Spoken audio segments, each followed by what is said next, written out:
ومن أحسن قولا ممن دعا إلى الله وعمل صالحا وقال إنني من المسلمين।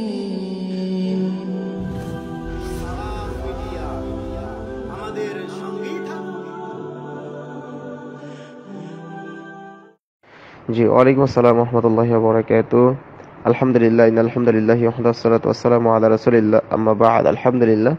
দিনী প্রশ্নোত্তর গ্রুপের সম্মানিত দিনী ভাই জানতে চেয়েছেন, আমাদের এলাকার অনেকে আছে যারা মসজিদ মাদ্রাসা নির্মাণের জন্য আর্থিক সহযোগিতার আবেদন নিয়ে জালসার আয়োজন করে, যাতে করে সেখান থেকে কিছু সাদাকা মানুষ করতে পারে। জি, যদি কোনো ব্যক্তি এরকম নিয়তে কোনো মাদ্রাসা প্রকল্পের উদ্যোগে বা কোনো মসজিদের উদ্যোগে, যে মসজিদের উন্নয়ন কল্পে বা মাদ্রাসার উন্নয়ন কল্পে মানুষদেরকে এক জায়গায় জমায়েত করে সেখানে তাদেরকে কোরআন ও সহিহ সুন্নাহর কিছু বাণী শোনাবে এবং মাদ্রাসার ভালো মন্দ দিক উপস্থাপন করে মানুষদের কাছ থেকে সাদাকায়ে জারিয়াটা নিয়ে মাদ্রাসার কাজ করবে, তাহলে এটা করতে পারে, অসুবিধা নাই।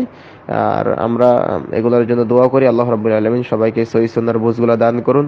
আর বিদআতীদেরকে সহযোগিতা করে রাসূল সাল্লাল্লাহু আলাইহি ওয়াসাল্লাম নিষেধ করেছেন, কারণ তারা যে বিদআতগুলো করবে, বিদআতগুলো করার কারণে সেই বিদআতি করে তারা যে পাপগুলো অর্জন করবে, সেই পাপগুলো যিনি বিদআতি কাজে সহযোগিতা করবে তারও হবে। সুতরাং খেয়াল করবেন, যেখানে বিদআত শিরক মিশ্রিত নাই। যেমন আপনি যদি বলেন যে কোনো একটা মাজারে মসজিদ হচ্ছে, আমি যদি টাকাটা না দেই তাহলে আমার তো কেমন লাগবে, যে ওখানে মাজারে মসজিদ হচ্ছে, মসজিদ তো হচ্ছে, কিন্তু ওরা তো দেখা যাচ্ছে যে আপনি বিভিন্ন মাজারগুলো দেখছেন কিনা, যে অধিকাংশ জায়গাতে দেখা যায় যে মাজারকে কেন্দ্র করে ওখানে মসজিদগুলো তৈরি করা হয় না। আল্লাহ রাসূল সাল্লাল্লাহু আলাইহি ওয়াসাল্লাম গোসলখানা এবং কবরস্থানে মসজিদ তৈরি করতে নিষেধ করেছেন। আপনি এখানে দয়ালুভাবতা দেখিয়ে শিরকের কাজে সহযোগিতা করে নিজেকে মহানুভবতা প্রমাণ করার চেষ্টা করিয়েন না, এগুলো ভুল হবে।